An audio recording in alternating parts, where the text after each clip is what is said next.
All right, everybody, we'll get started here in about, right now. So we want to be really prompt about this. We're going to get started at 6:33, Every Village Voices. We want it to be able to be something that you can count on. We want to give a couple of minutes leeway. We understand there's technical difficulty, but we also want to keep this thing nice and tight. We want to make sure that when you give us our time that we're really honoring that. So we're going to get started here. First, I just want to welcome everybody and thank you guys for coming.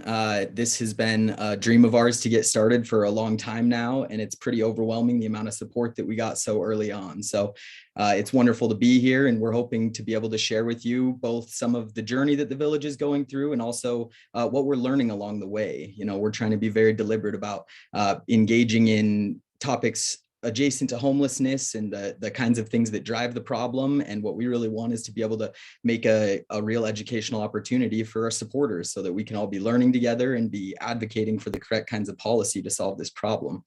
So again, I just want to say thank you so much for joining us. We're going to start out by turning the time over to Mo Egan, our Director of Neighborhood Recruitment. He is going to share with us his own lived experience, both his experience being unsheltered and his experience within therapeutic communities. So Mo, take it away. Yeah, absolutely. Excited to get this started. So a little bit about myself. I'm Mo. I grew up in East Oakland. My family had values. There's actually a strong family culture. Unfortunately, it wasn't a good culture or values. What I didn't have was a culture of accountability. It was just the opposite. For generations, my family had a tradition of drug use, alcoholism, emotional and physical abuse. In fact, in fourth grade, my uncle thought it was a good idea to show me how to roll weed, smoke weed, and sell weed. I began following that family culture in fourth grade by selling weed to other students. I was caught in the bathroom, sent to the principal's office, and eventually sent home. Now, that could have been a great teaching moment, and it was, because when I got home, there was no reprimand. I didn't get in any trouble. And I learned early on that I'd be able to do whatever it is I wanted with no concern for how others were affected by my actions. And that's what I did for 40 years. I was an alcoholic, drug addict, criminal. When I saw how miserable my life was getting, I tried many times to get sober, and it just didn't work. I went to at least 7 different rehab programs that were 30, 60, and 90 days long. I graduated from all of them. And at the end of each program, I was sober for a few weeks, but I had a gut feeling there was something missing. I learned to get off drugs, but I didn't learn how to live life. And so soon I was back into that lifestyle. I got so sick of trying and failing, I decided to just give up and be the best drug addict criminal I could be. And that led me to being homeless in San Francisco's Tenderloin district for 10 years. And after countless arrests and jail time, I was facing new charges that would send me to prison for a long time. Years before that, I heard of a place called Delancey Street. Now, they said it wasn't a place just to get clean. It was a place to learn how to live life differently. And it was free. And it was 2 years long. So that would give me enough time to make the behavioral changes that I so desperately needed. While in jail, I wrote a letter to Delancey Street. Some guys who looked a little bit better than myself right now actually came to jail and interviewed me. Now, when I got my acceptance letter, that's when my life began.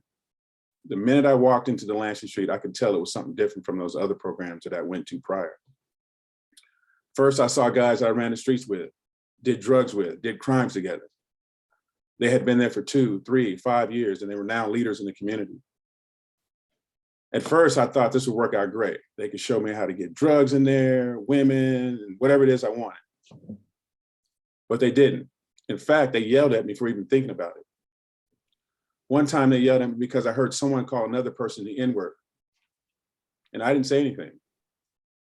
I was shocked, but I quickly learned that this place actually expected something from me: honesty, decency, integrity, and accountability. They expected me to stand up for my community values. These same guys who used to run the streets were saying, Mo, this is your opportunity to get your life together for good. You don't have to go back to jail. You don't have to be a drug addict or a criminal. And so for the next years, they constantly challenged most everything I'd learned from my dysfunctional family culture. I had to face who I'd really become. And I practiced this new way of life every day until I became that person. Now, growing up on the streets, there was a code that you don't snitch, you don't tell on others. The streets are sick because no one expects anything from anyone. We live at that level of others' expectations, that street code.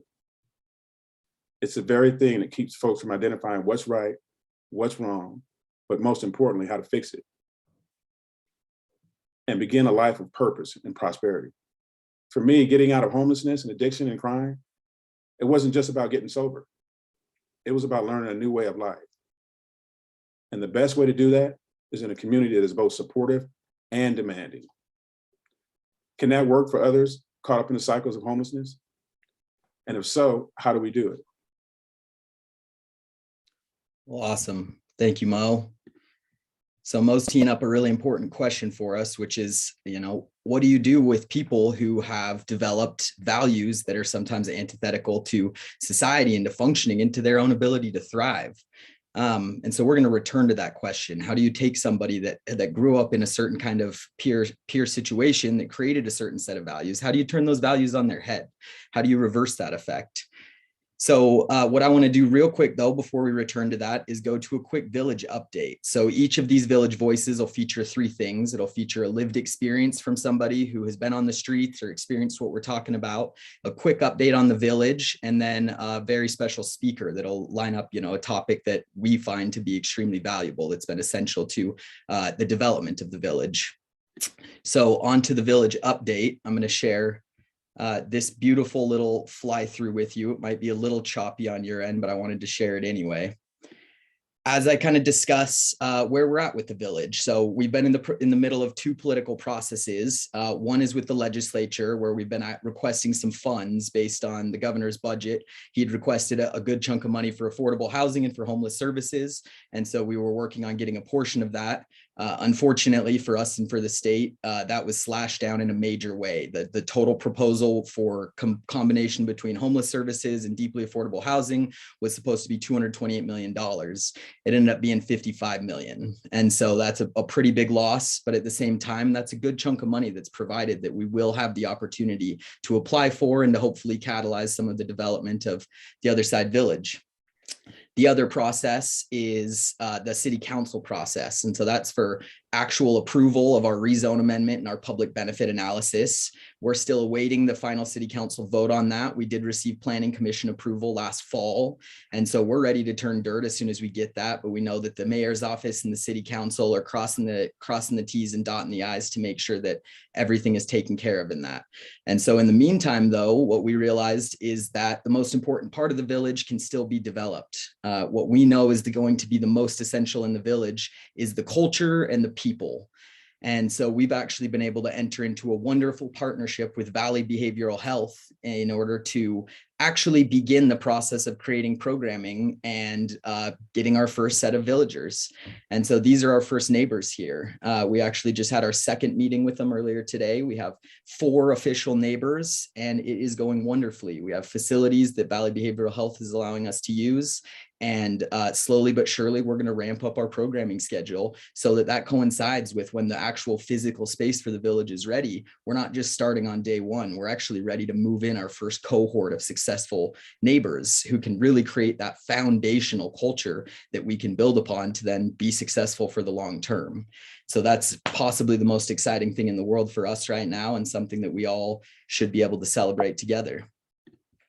That's us just meeting with our group there, starting off the official village. So it's really exciting time for us. So with that said, we're going to return back to the question that Mo teed up for us, which is how do we go about changing people's values?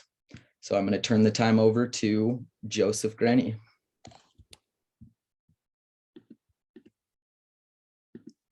And I think you're muted. You're muted, Joseph. Mute myself. Okay. Am I unmuted? You're good to go. All right. That's a victory right there. Woohoo. Well, thank you everybody for joining us. And I want to be clear as we start on this, that while Mo shared a very personal, very intimate story, our assumption is not that everybody joining the village has the same story. Mo's got his story, others have theirs. But one of our assumptions is that creating a strong community always requires change. One of the most common things that people say when they visit the Other Side Academy is that they feel lifted, they feel improved by being part of that kind of a community. So this isn't just about a bunch of broken people living on the street. Therapeutic communities, communities that have values and that hold us to high standards are what all of us need in order to thrive. So what I want to do in just the few minutes I've got is describe one of the core elements of a therapeutic community. So as folks join the village and as folks join the Other Side village community, they start in a certain place. They start in a place often that doesn't prepare them for living in a high accountability place with high norms and cleanliness and so forth. If you've lived on the street in a different set of patterns for years and years and years, some change is always going to be required. So this is Mo when he arrives, but our students, when they arrive at the Other Side Academy, start in different places as well. So as you look at these pictures of some of our students when they arrived, most of them had experienced long stretches of homeless as well. One had lived under a bridge since she was about 3 years old. Another had been on an interstate crime spree with no place to live. Another had been a sex worker for years trying to stay high. And another had been part of gang activity and living on the streets as well. So a whole variety of stories and backgrounds. But what a therapeutic community comes down to, its success or failure is one kind of moment. Let me share that to you by introducing one of our students who's been with us for many years now, Tiffany. So Tiffany had lived homeless for a long period of time, and she learned what Mo referred to earlier as the code of the street. You don't hold people accountable, you don't rat, you don't snitch, you don't call anybody out. You just let people do what they want to do and they let you do what you want to do. One time, a few months after she'd arrived at the Other Side Academy, she was walking in the basement of the Armstrong mansion. She passed a door and the door was ajar. She noticed that light wasn't just pouring out through the sliver of the open door, there was a shadow obstructing that light. So she realized quickly that there was somebody standing inside. She peeked in enough to notice that it was another student, Austin. And then she stopped. This is the moment on which the Other Side Academy and the Other Side Village hangs, because Tiffany has a feeling that something bad is happening in that room. And everything that a therapeutic community is designed to do is to influence Tiffany in that moment to do the right thing. We'll return to that. But let's say, for example, that you were going to collect 400 people and create a new community. And let's say these people had certain kinds of characteristics. They had a lot of bad habits. They resented authority. They thought they knew it all. Let's say, for example, it was 400 doctors. So you got 400 doctors you're trying to build a community out of, and we're going to call it a hospital. And some of those doctors don't behave in the ways you need them to. Well, my background, my research has been in the area of applied social science, particularly organizational behavior. And we study why companies behave the way they do and how you can create good, strong norms in organizations as well. One of the people I had the privilege to work with in my career is this guy. His name is Matt Van Branken. He was the CEO of a large healthcare system in West Michigan called Spectrum. And the trouble that they were trying to deal with was hospital-acquired infections. Many of you probably don't realize that the 12th leading cause of death, listen to this sentence, the 12th leading cause of death in the United States is healthcare. Now ponder on that for a moment. One of the most common ways that you can get killed is by going to a hospital and somebody will make a mistake that costs you your life, a medical error. One of the most common errors is things that infect you. And so Matt was struggling with this. It turned out that their doctors and nurses and technicians, these highly trained people, were washing their hands about half as often as they were supposed to. And so his challenge was to say, how can I create a community where everybody's going to be compliant with what saves lives? Well, in the course of our research, we've asked that question. How do you create that kind of change? How do you help people live at a higher standard? He was able to apply some of the principles we'll talk about today, and literally within a month, they were able to get to 97% hand hygiene compliance. And literally hundreds of lives have been saved in the last decade since this work was done because of that one small change. How did they do it? Well, I write about a lot of this in our book, Influencer. As Samuel referred to earlier, this is where we describe the Delancey case. And for me, it was the collision of worlds when I discovered everything I was learning in organizations was being practiced at a place called a therapeutic community. One of the most important things I learned is this: the health of your relationships The health of every team you participate in, even the health of entire organizations and communities, is a function of one simple thing. And that is the average lag time between when somebody sees a problem and somebody talks about a problem. That's what determines whether your family is sick. That is what determines whether a community is sick. That's what determines whether an organization achieves its mission. It's how quickly people raise and discuss their concerns in an effective way. So what did Matt Van Branken do to accomplish this remarkable feat? They focused on 3 behaviors in their community. Number 1, everyone needed to wash in and wash out before and after contact with patients. But more importantly, everyone needed to maintain a standard of what they called 200% accountability, meaning not only do I hold myself to the standard of washing in and washing out, but I am responsible to correct anybody I see. Doesn't matter if it's the most senior physician, an administrator in our hospital. I might be a technician. I might be a hematologist. I might be somebody that does housekeeping, but it's my job to correct anybody I see. And finally, a mandatory thank you. Once you're corrected, you say thank you. By focusing on those 3 behaviors, remarkable change happened in this healthcare system. So now, what do we mean by a therapeutic community? Literally, Spectrum Healthcare became a therapeutic community, a place where peers were responsible for maintaining standards. Our definition of a therapeutic community is this. It's a peer-run, self-reliant community that transforms lives. Each of those elements is critical. A peer-run, self-reliant community that transforms lives. So how do you create that? Well, what you do is you focus on these moments. That moment when Tiffany is walking past that door, she realizes Austin is inside and he's probably up to no good. When Mo is using the N-word, talking about somebody else at Delancey Street, that's the moment on which the entire life or death of the therapeutic community hangs. One of the critical elements of a therapeutic community is you need a certain kind of leader. A leader, for example, like Dave DeRocher. When I went to jail the first time where I was fighting a case when I was looking at going to prison, it was for a large amount of methamphetamine and firearms. And the end result was 2 years. I got out for 60 days after that term, got in trouble again for the same exact thing and went back to prison for 5 more years. Got out another 2 months, went back to prison for 6 years, got out after that term and went back to prison for 10 years. And soon after that term, I had gotten in trouble again, only this time I was looking at 29 years, which in essence would have been the rest of my life. So everything you just heard that might horrify most people in a job interview made him perfectly suited to be the executive director of the Other Side Academy. Remember, a therapeutic community is a peer-run, self-reliant community that transforms lives. Dave DeRocher is perfectly qualified, having lived for years himself to work on his own issues in a therapeutic community, to transform his own life, to become a leader. So here's the heart. Here's the soul of a therapeutic community. There are 3 behaviors that we'll expect of everybody in the village, that we expect of everybody at the Other Side Academy. First, to pull people up. Second, to pass information. And third, to play the game. Let me describe those. This is a pull-up. A pull-up is basically a verbal correction.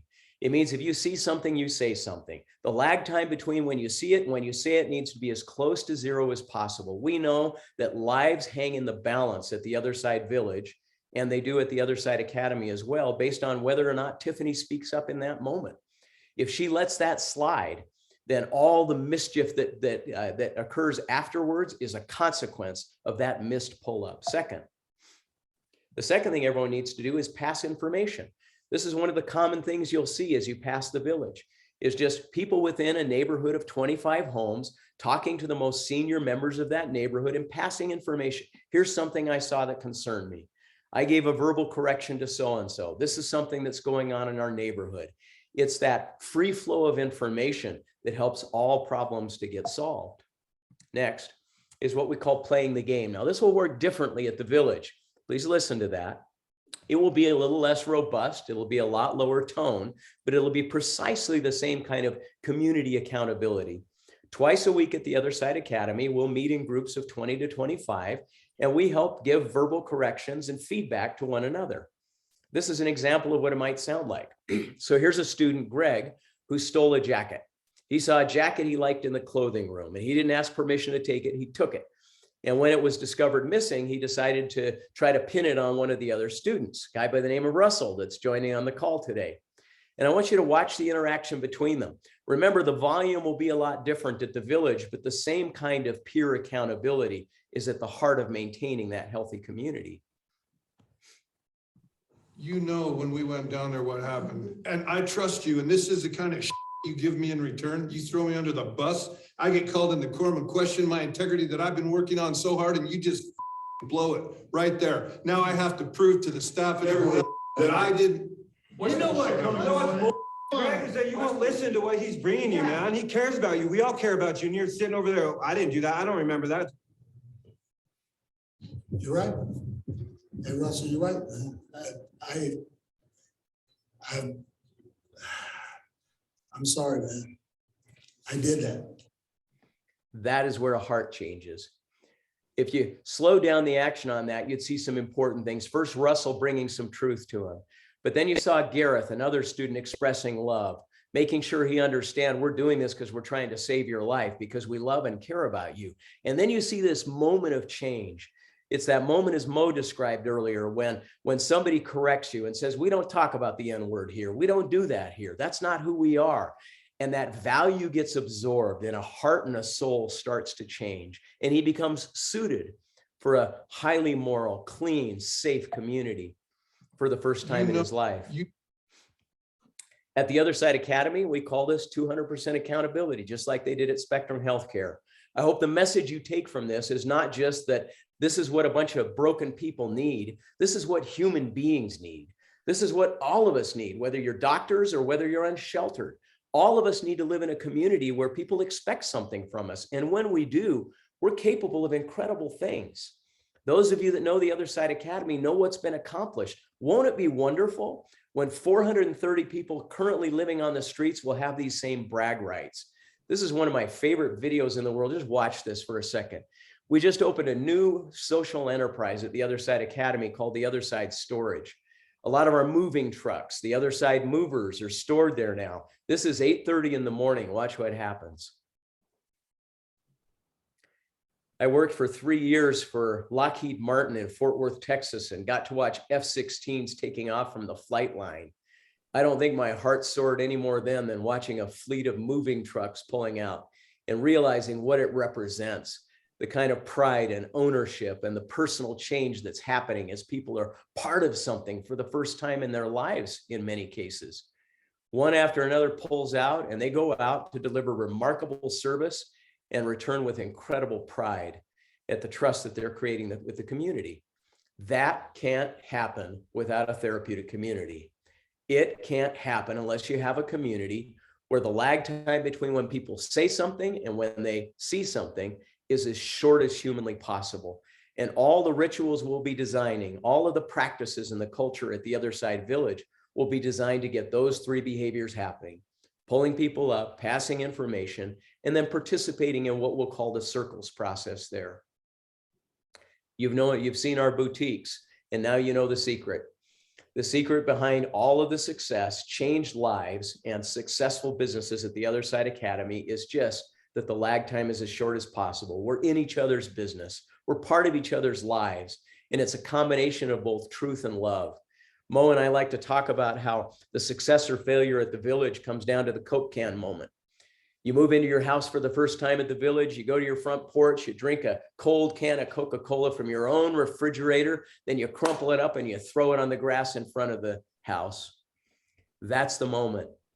And what we know the village hangs on is when one of the neighbors sees me doing that, they come over and they pull me up and they pass the information and they get in a circle with me and let me know what they expect of me in terms of keeping my yard clean. If that happens, drugs won't come into the community. Sketchy characters won't come into the community. Problems won't come into the community, and our social enterprises will succeed. At the Other Side Academy, we know all the culture making moments are the first time somebody tries to get me wrapped up in a conspiracy with them. The first time I make a mistake and violate a standard of the community. The first time I've got to pull somebody up that's a peer, that's a buddy that I'm feeling awkward and uncomfortable about, or the first time I see an authority figure doing something that they shouldn't be doing. Those are the moments that will make or break this community. So let me end where we started. Tiffany walked by the door. And since she'd lived for months in a therapeutic community, she did something that she had never done before. She pushed the door open. She said, "Austin, what are you doing?" She noticed that Austin was there doing something absolutely illicit. He'd taken one of our car devices, our automotive diagnostic tools, and figured out how to connect to the internet so he could send emails to people outside of the Other Side Academy, something he was expressly forbidden to do. She pulled him up, she passed the information, she played the game with him, and she saved Austin's life. She helped Austin learn to live at a higher standard, and she walked out feeling something she had never felt in her entire life, a sense of power and community that happened because of that one act. This is one of my favorite scenes from the last 12 months at the Other Side Academy. This is Leticia, who'd been with us at this point for about 3 years. Take a look at who's in the audience. This to me is an absolute marvel. It's the South Salt Lake Police Department. They came to hear Leticia lecture them about how to create a culture of accountability. Is this good stuff or what? And if you look to the far left, there's a bald guy with a beard, a black beard on the far left in front of her. He's staring at her with a particular smile. His name is Lieutenant Anderson. He was smiling because he recognized Leticia from having arrested her over half a dozen times in the past. He'd had her in the back of his own police squad car. And he said, as he would drive away, he always thought to himself, "You were meant for something better than this, Leticia." He got to sit at her feet and be taught by her this day and see her achieve what she wanted because she was part of that kind of a community. The purpose of a therapeutic community is not just to enforce arbitrary rules, it's to change lives. And what we know will happen at the Other Side Academy as we build this kind of community is lives will change, and we'll build the kind of village that will be the pride of Salt Lake City. Thank you for joining us.